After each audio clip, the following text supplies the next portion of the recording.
Bonjour, aujourd'hui on va s'attaquer à un grand classique de la grammaire française, mais d'une manière un peu différente. On va voir comment le passé composé et l'imparfait sont en fait les deux meilleurs outils pour devenir un excellent conteur. Allez, c'est parti. Voilà la grande question, n'est-ce pas? Il ne s'agit pas juste de conjugaison, mais bien de narration. Comment est-ce qu'on fait pour qu'une action qui surgit de nulle part et une description d'ambiance puissent vivre ensemble dans la même phrase? Eh bien, c'est tout le secret qu'on va percer aujourd'hui. Alors, commençons par le premier protagoniste de notre histoire. Celui qui fait bouger les choses, celui qui crée l'action, le moteur du récit. Le passé composé, c'est vraiment la colonne vertébrale de n'importe quelle histoire. Il est là pour marquer les moments importants, les actions qui ont un début et une fin claire, celles qui font avancer le scénario. C'est un peu comme les scènes clés dans un film. L'action se passe et hop, on passe à la suite. Exactement. C'est aussi simple que ça. Chaque fois qu'on utilise le passé composé, on répond à cette question. D'abord, je suis entré. Et après, j'ai allumé la lumière. Et ensuite, le téléphone a sonné. On voit bien, c'est une chaîne d'événements bien définie. Allez, on passe maintenant au deuxième personnage de notre duo. Si le passé composé, c'est l'action, l'imparfait, eh bien, c'est le décor. C'est lui qui va planter l'ambiance et donner de la couleur à la scène.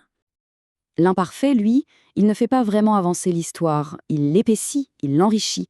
Il est là pour décrire comment les choses étaient, le temps qu'ils faisaient, ce que les personnages ressentaient, une action qui était en cours, mais sans qu'on sache vraiment quand elle a commencé ou quand elle va finir. C'est la toile de fond. Ce petit tableau y résume tout à la perfection. D'un côté, on a les points clés de l'intrigue, l'action pure, ça, c'est le passé composé. Et de l'autre, le contexte, l'atmosphère, les détails qui donnent vie à la scène, et ça, c'est le rôle de l'imparfait. Et voilà un exemple qui tombe à pic. La météo, la couleur du ciel, ce ne sont pas des actions, on est d'accord. C'est une pure description de l'état des choses à un moment donné. On est en train de planter le décor pour l'événement qui va suivre. C'est l'imparfait dans toute sa splendeur. Bon, maintenant qu'on a bien saisi le pourquoi, on va faire un petit détour rapide par le comment. Et la bonne nouvelle, c'est que l'imparfait est super régulier, ce qui le rend assez facile à maîtriser. C'est une recette toute simple en 3 étapes. Prenons un verbe, disons parler. Au présent, on dit nous parlons. Ok, on enlève le ons et il nous reste parle. Ça, c'est notre base, notre radical. Facile, non? Et sur cette base, parlait, il suffit de coller la bonne terminaison. Et ce sont toujours les mêmes pour quasiment tous les verbes. Ce qui nous donne je parlais, tu parlais, il parlait, nous parlions. C'est logique et ça marche à tous les coups. On arrive maintenant au moment le plus intéressant, celui où on va assembler toutes les pièces du puzzle. C'est là que la narration prend vraiment toute sa dimension. C'est vraiment ça l'idée clé. Le passé composé et l'imparfait ne sont pas des rivaux, ils sont partenaires. L'un est là pour créer l'événement et l'autre pour décrire le contexte dans lequel cet événement se produit. C'est un travail d'équipe. Ah, voilà un exemple parfait. L'action soudaine, ponctuelle, c'est « je suis rentré ». Bam, passé composé.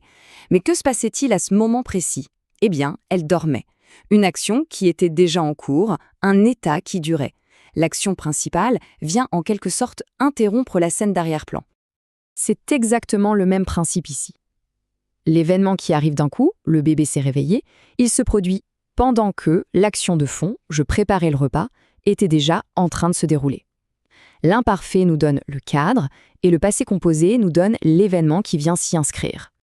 Alors, concrètement, comment on choisit? Pour s'y retrouver facilement, voici une petite checklist bien pratique. Au fond, la clé, c'est toujours de se poser la question « qu'est-ce que je suis en train de dire ?» Est-ce que je raconte une action qui fait avancer l'histoire ou est-ce que je décris une scène? L'intention donne la réponse. Cette petite liste, c'est un super guide. Si on peut ajouter un mot comme « soudain », c'est quasi sûr que c'est le passé composé. Si on parle d'une habitude, genre « tous les matins », c'est l'imparfait. Si on décrit un décor comme « la pluie tombait », c'est aussi l'imparfait. Ces questions toutes simples aident vraiment à faire le bon choix. Parce qu'au final, c'est bien de ça qu'il s'agit. Ces deux temps ne sont pas juste des règles de grammaire un peu abstraites. Ce sont les pinceaux et les couleurs qui permettent de peindre une histoire vivante, riche et nuancée. La seule question qui reste, c'est quelle sera la prochaine histoire?